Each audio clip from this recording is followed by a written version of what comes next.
Trump and his people have left this Secretary of State dilemma hanging out there for too long, and appointing Romney would be a big mistake, and it's becoming a more likely worse mistake as time goes on.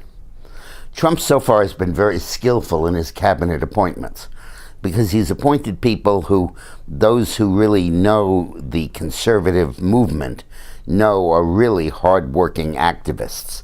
His people at HHS, at his likely appointments at EPA, his appointments at all the other branches of government, Department of Education, his likely Energy Secretary, are all really dedicated conservatives who will be working it hard to advance the agenda of school choice, more fracking, more energy supplies, and deregulation on a whole host of fronts.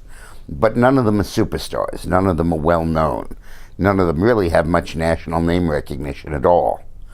And the choice of Secretary of State is really going to be the defining one that will tell people whether Trump is appointing insiders or outsiders, because it'll be the only names that they know.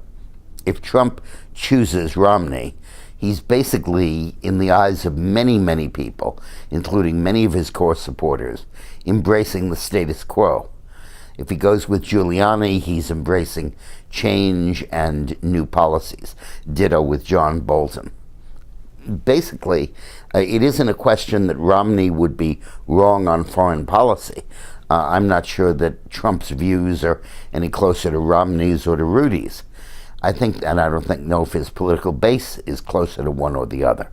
Most of the problems that they've had with Romney do not relate to foreign policy.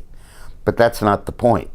If you put Romney in as Secretary of State, people will think that you've essentially done what Jimmy Carter did, which is to run on a platform of change, and then as soon as you get in, you appoint the usual suspects to the cabinet that any Democratic president would, and it completely undermined and sabotaged his message of change.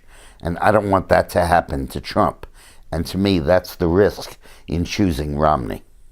Thanks for watching.